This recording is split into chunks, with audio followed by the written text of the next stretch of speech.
తుక్కుగూడలో రేపు కాంగ్రెస్ భారీ బహిరంగ సభ నిర్వహించనుంది. జనజాతర పేరుతో ప్రజల్లోకి వెళ్తోంది. ఈ సభకు కాంగ్రెస్ అగ్రనేతలు రాహుల్ గాంధీ, ప్రియాంక గాంధీ హాజరు కానున్నారు. సభ కోసం భారీగా ఏర్పాట్లు చేశారు. తుక్కుగూడలో రేపు జరగబోయే ఈ సభకు సంబంధించి మరిన్ని డీటెయిల్స్ తెలుసుకుందాం. సభాస్థలి వద్ద నుంచి మా ప్రతినిధి ప్రతాప్ మనకు అందుబాటులో ఉన్నారు. ప్రతాప్, రేపు నిర్వహించబోయే సభకు సంబంధించి ఎటువంటి ఏర్పాట్లు జరుగుతున్నాయి, ఎవరెవరు హాజరు కాబోతున్నారు?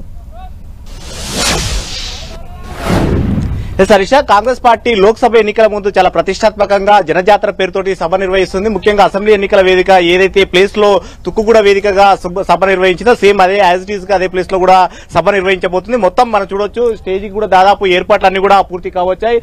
భారీ 3 స్టేజ్లు ఏర్పాటు చేయడం జరిగింది. మెయిన్ స్టేజ్ చూసినట్లయితే సెంట్రల్ స్టేజ్ మెయిన్ స్టేజ్ ఇక్కడ రాహుల్ గాంధీ, ప్రియాంక గాంధీ, మంత్రులు, సీఎం అంత ముఖ్యమైన నేతలంతా కూడా ఈ స్టేజ్ పైనే బైఠాయిస్తారు. మిగతా 2 స్టేజ్లు కూడా ఒకటి చూడొచ్చు. ముఖ్యమైన నేతలకు ఎమ్మెల్యేలు గానీ ఇతర రాష్ట్ర స్థాయి నేతల కోసం రైట్ సైడ్ కు ఒక స్టేజ్ నిర్వహించడం ఏర్పాటు చేయడం జరిగింది.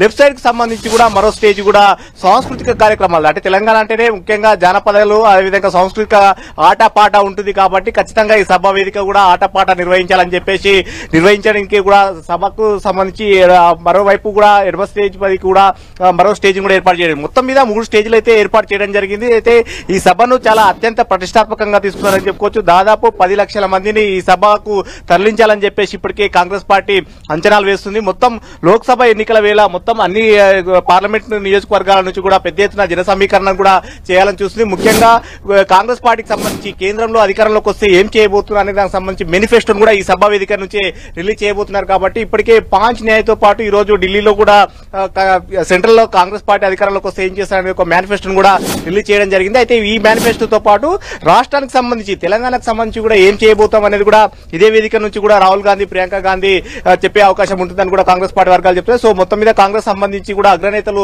రాహుల్ గాంధీ, ప్రియాంక గాంధీ ఇద్దరు కూడా వస్తున్న పరిస్థితి ఉంది. ముఖ్యంగా రాహుల్ గాంధీ ఇప్పటికే భారత్ జోడోకు సంబంధించి కూడా ఒకవైపు దక్షిణం నుంచి ఉత్తరం వరకు, అదేవిధంగా తూర్పు నుంచి పడవరకు కూడా భారత్ జోడో యాత్ర, భారత్ జోడో న్యాయ యాత్ర పేరిట దేశవ్యాప్తంగా పాదయాత్ర చేశారు. కాబట్టి దాన్ని దృష్టిలో పెట్టుకుని కూడా మేనిఫెస్టో రూపొందించామని కూడా చెప్తున్నారు. సో తెలంగాణకు సంబంధించి కూడా ముఖ్యంగా 23 అంశాలను కూడా ప్రధానంగా మేనిఫెస్టోలో జోడించడం జరిగింది. ఆ 23 అంశాలకు సంబంధించి కూడా రేపు ఇక్కడే ఈ సభా వేదిక నుంచి తెలుగులో మేనిఫెస్టో రిలీజ్ చేయడంతో పాటు తెలంగాణకు సంబంధించిన అంశాలను కూడా రిలీజ్ చేసే అవకాశం ఉంటుంది. ముఖ్యంగా అందులో ఐటీఐఆర్ గత యూపీఏ ప్రభుత్వంలో అంటే రాష్ట్ర విభజన సందర్భంగా ఐటీఐఆర్ ప్రకటించడం జరిగింది. దీనివల్ల ఐటీకి సంబంధించిన మొత్తం సెంట్రల్ సంబంధించిన అంటే కీలకమైన కంపెనీలు రావడంతో చాలా పెద్ద ఎత్తున ఉపాధి అవకాశాలు కల్పించే అవకాశం ఉంటుంది. కాబట్టి ఐటీఐఆర్ కూడా ఇక్కడ స్థాపించడానికి సంబంధించి ఐటీఐఆర్ ను మరోసారి తెరపైకి తీసుకొస్తుంది. మొత్తం మీద 23 అంశాల్లో మొట్టమొదటిగా ఐటీఐఆర్ కు ప్రాధాన్యత చేకూర్చడం జరిగింది. ఆ తర్వాత విభజన హామీలు ఏవైతే ఉన్నాయో వాటన్నిటికీ